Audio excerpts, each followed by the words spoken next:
वहीं दूसरी तरफ यहाँ पर कृपाण और ड्रैगन बोन स्पीयर दोनों मिलते हैं और बाकी दोनों को ठिकाने लगा देते हैं।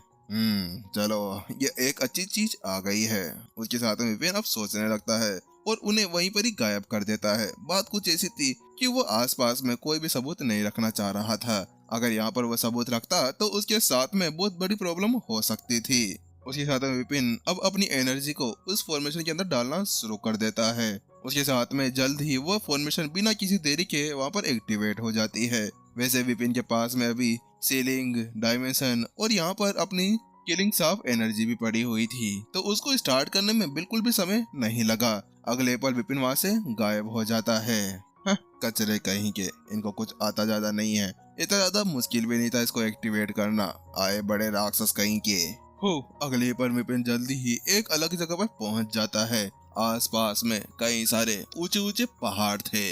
यहाँ पर आसपास की जो सीनरी थी वो ऐसा लग रहा था किसी ने पेंटिंग बना दी हो रेड कलर के साथ में, क्योंकि वह थोड़ी सी सुहावनी भी लग रही थी कमांडर को सम्मान देते हुए। जहाँ पर विपिन इसी तरह से आसपास के नजारे को देख रहा था ना, कि अचानक से वहीं पर ही जो गार्ड्स थे वो उसको सम्मान देने लगते हैं। ठीक है, इतना कह के विपिन जल्दी से आगे की तरफ बढ़ने लगा।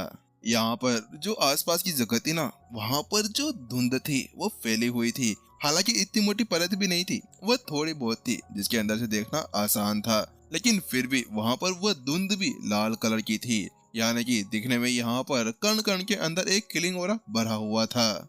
ये क्या है? यहाँ पर इतने सारे राक्षस क्या कर रहे हैं? विपिन देख पा रहा था। जैसे जैसे वो आगे बढ़ता जा रहा था वो देख रहा था कि यहाँ पर जो सबसे ज्यादा कमजोर राक्षस है ना, वो भी यहाँ पर संत स्टेज 3 के ऊपर थे। वास्तव में ये तो बहुत बड़ी प्रॉब्लम हो गई है। बात कुछ ऐसी थी कि यहाँ पर पहले ये इतने सारे थे और इसके अलावा इनका लेवल भी संत स्टेज 3 के ऊपर था, और ये भी बहुत ज्यादा बड़ी प्रॉब्लम हो चुकी थी, क्योंकि यहाँ पर कई हजार सालों के अंदर मास्टर टीचर्स ने इतने सारे इंसानों को यहाँ पर भेला किया था। वास्तव में वो सभी बड़ी मुश्किल से संत स्टेज 3 के ऊपर पहुंचा करते थे। लेकिन यहाँ पर दूसरी ओर देखो तो यहाँ पर राक्षसों की तो इतनी सारी टोली भरी हुई थी, जिनके अंदर 1 लाख थे, और 1 लाख के अंदर भी संत स्टेज 3 के ऊपर सारे राक्षस थे। नहीं, ये नहीं चल सकता। अगर यहाँ पर ये सभी एक साथ वहाँ अटैक कर देते हैं तो उसके बाद में बहुत बड़ी प्रॉब्लम हो जाएगी, क्योंकि ये सभी राक्षस तो एक जगह पर मिल रहे हैं, और अगर इन्होंने एक ही साथ यहाँ से अटैक कर दिया तो उसके बाद में वहाँ पर मास्टर टीचर्स को तो संभलने का मौका भी नहीं मिलेगा, क्योंकि सभी मास्टर टीचर्स अपने आप को अलग अलग जगह पर बिखेरे हुए थे। यहाँ पर संत कबीले, संत वंश के जितने भी कबीले थे वो भी सभी यहाँ पर अलग अलग जगह पर बिखरे हुए थे, और यहाँ पर वो सभी 108 गैलरीज के अंदर थे। अगर ये एक जगह अपना अटैक स्टार्ट कर देते हैं और ये बाहर चले जाते हैं तो उसके बाद में कई सारे मास्टर टीचर्स की जान चली जाएगी, और इसके अलावा प्राचीन संत भी वहाँ पर कुछ नहीं कर सकते थे। इसके अंदर जो नॉर्मल इंसान थे उनकी भी जान जानी ही थी। लेकिन अब विपिन यहाँ पर बहुत बड़े संकट के अंदर फंस चुका था। उसको समझ में नहीं आ रहा था कि वो क्या करे। वास्तव में मुझे यहाँ क्या करना चाहिए, यहाँ पर वो इसके बारे में सोच रहा था। बात कुछ ऐसी थी, अगर विपिन यहाँ पर साफ एनर्जी का यूज भी कर लेता है ना, और एक एक कण को यहाँ पर निचोड़ कर उनके अंदर डाल भी देता है, उसके बाद में कुछ नहीं कर पाएगा, क्योंकि आखिरकार यहाँ पर 1 लाख सैनिक थे और उनको वो ऊपर जाने से नहीं रोक सकता था। अटैक करने से उसको कुछ और ही निर्णय निकालना होगा। और रही यहाँ पर बिजली की बात, तो उसके लिए उसको कुछ और दिमाग लगाना होगा, क्योंकि 1 लाख को एक साथ मनाना, अपनी बात के ऊपर खड़ा करना वास्तव में बहुत ज्यादा ही मुश्किल था। क्योंकि यहाँ पर पहले तो ये था ना, वो वहां पर तो कमांडर था, लेकिन यहाँ पर अब उसे सबसे बड़ी पोस्ट वाले कमांडर को ढूंढना होगा जिसके बाद में वो कुछ कर सकता था। मुझे लगता है कि यहाँ पर मुझे सबसे पहले हाई कमांडर को ढूंढना होगा, या फिर सबसे ज्यादा पावरफुल राक्षस को जो यहाँ पर सभी को आदेश दे रहा था, उसके बाद में मैं कुछ कर सकता हूँ। विपिन इतना सोचता है और आसपास की जगह के अंदर टहलने लगता है। विपिन जल्द ही अपनी आई ऑफ इनसाइट को एक्टिवेट करता है। आई ऑफ इनसाइट को एक्टिवेट करने के बाद में वह आगे चलता जाता है और अलग अलग तंबुओं के पास में जाकर वह वहाँ पर देखने लगता है। जल्द ही वो एक बड़े से तंबू के पास में पहुंच जाता है। देखने से ऐसा लग रहा था कि ये किसी हाई कमांडर वाले राक्षस का होना होगा। अचानक से विपिन एक जगह छुप जाता है और वहाँ पर एक कमांडर भागता हुआ आ रहा था। विपिन भी जल्दी से उसके पीछे पीछे अंदर की तरफ चला जाता है। वो अपने आप को छुपाए हुए था सिलिंगी टेक्निक का यूज करते हुए, लेकिन जैसे ही यहाँ पर वो अंदर की तरफ घुसता है, ओ तेरी, मैं ये कहाँ पर आ गया। विपिन के रोंगटे वहाँ पर खड़े हो जाते हैं क्योंकि अचानक से जैसे वो अंदर घुसता है तो वो देखता है कि अंदर 18 अलौकिक राक्षस बैठे हुए थे। वास्तव में उन सभी की जो एनर्जी थी वो बहुत ज्यादा भयावह थी। उन सभी को देखने के बाद में विपिन के रोंगटे खड़े हो गए। ये क्या, ये सभी तो यहाँ पर ग्रेट संत स्टेज 4 के ऊपर है। लेकिन अचानक से विपिन की निगाह एक और जगह चली जाती है। उसने देखा कि यहाँ पर उनके बीच के अंदर एक और कमांडर बैठा हुआ था जो देखने में बहुत ज्यादा पावरफुल लग रहा था। वह देखने से यहाँ पर पता चल रहा था कि वो एक प्राचीन संत था। उस चीज को देखने के बाद में विपिन पूरी तरह से वहीं पर ही जम जाता है। चलो, ये तो अच्छा हुआ कि मैं यहाँ पर उस राक्षस के पीछे पीछे आया था, क्योंकि अचानक से अगर मैं यहाँ पर आ जाता और इन सभी को सेंस हो जाता तो उसके बाद में ये सभी तो यहाँ पर मेरी चटनी बनाकर यहीं पे खा जाते। उसके बाद में प्रत्युषा का क्या होता। भाई साहब, ये प्रत्युषा के बारे में बहुत ज्यादा सोचता रहता है। जल्दी जो कमांडर अभी भी अंदर आया था वह कहता है, हाई कमांडर को यहाँ पर रिपोर्ट करते हुए भूषण ने यहाँ पर हमारी सभी मांगों को टुकरा दिया है। उसने मना कर दिया है कि वो यहाँ पर हमारे साथ नहीं आने वाला, और हमने जो उनसे मांगा था उसके लिए भी उसने मना कर दिया है।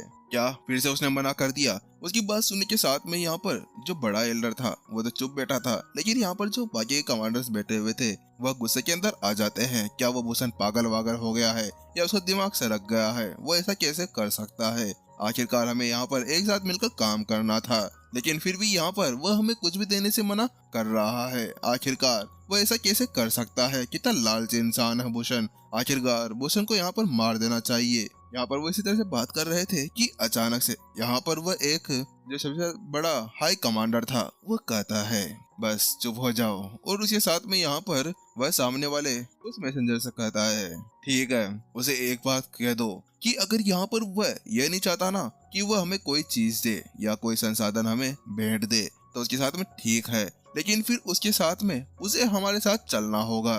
और अगर फिर भी वो हमारे साथ में जाने के लिए मना कर देता है तो उसको ये बता देना कि अगर वो हमारे साथ में नहीं भी जाना चाहता तो उसके बाद में उसको हमें कम से कम 100 कवच देने होंगे।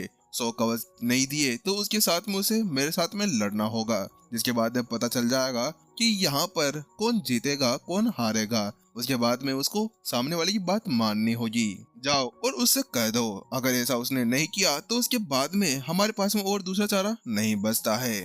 हाँ कमांडर, उसके साथ में कहने के साथ वहाँ पर जो वो राक्षस था वो जल्दी पीछे भाग जाता है। वहीं दूसरी तरफ विपिन भी चुपचाप से दबे पैरों के नीचे से वहाँ पर निकल जाता है और वो पीछे पीछे चला जाता है।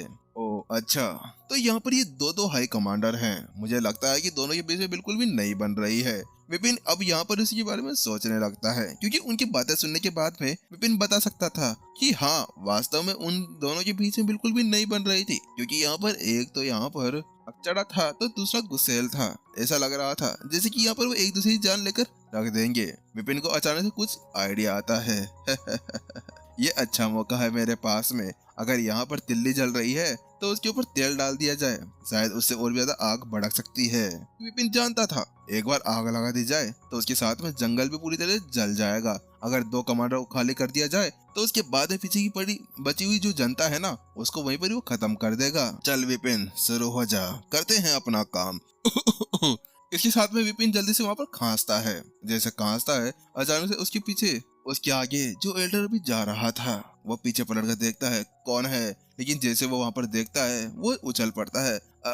कमांडर आप हैं यहाँ पर? वहाँ पर वो पूरी तरह से उछल चुका था। कमांडर क्या हुआ, आखिरकार आप मेरे पीछे पीछे क्यों आ रहे हैं? वो कोई और नहीं था, अभी अभी विपिन यहाँ पर हाई कमांडर का बेस बदल चुका था। विपिन जल्दी यहाँ पर अपनी आवाज को चेंज करता है और वो कहता है, हाँ मेरे को यहाँ पर तुम्हें कुछ और भी बताना था। ठीक है कमांडर, आप बताइए कि आखिरकार अब आपको और क्या बताना है। मैं वहाँ पर जाकर उसे वो सब कुछ बता दूंगा। चलो ठीक है, इधर आओ मेरे पास में, थोड़ा पास में आओ, मैं तुम्हें पास आकर बताऊंगा। पास आकर? ठीक है कमांडर। यहाँ पर उसकी बात सुनने के बाद में पहले जो मैसेंजर था ना वो थोड़ा सा डर तो जाता है, लेकिन उसके साथ में वो जानता था कि उसके सामने भी हाई कमांडर खड़ा हुआ था। अगर उसका मन नहीं था कि वो टेलीपैथी की द्वारा बात ना करे तो वो शायद वो कान के अंदर कुछ बताना चाहता हो। और यहाँ पर उसको बिल्कुल भी डर नहीं लग रहा था। बात कुछ ऐसी थी कि अभी चारों तरफ यहाँ पर बहुत सारे राक्षस बिखरे हुए थे, तो किसी के अंदर इतनी ज्यादा हिम्मत नहीं होगी कि वो यहाँ पर आ जाए उन सभी के अंदर आग लगाने के लिए। तो उसके साथ में अब वह जल्दी से अपना चेहरा आगे करने लगता है और वो और पास जाने लगता है। अरे अरे थोड़ा और पास में आओ, थोड़ा और पास में। लेकिन जैसे जैसे वो उसके पास जाते जा रहा था कि अचानक से उसके मन के अंदर एक जोरदार झटका लगता है। उसको महसूस होता है कि यहाँ पर कुछ बड़ी प्रॉब्लम है। हाय कमांडर। लेकिन जिससे पहले कि वह एक वर्ड भी बोल पाता है, चक, अगले ही पल उसका सर वहीं से ही कट जाता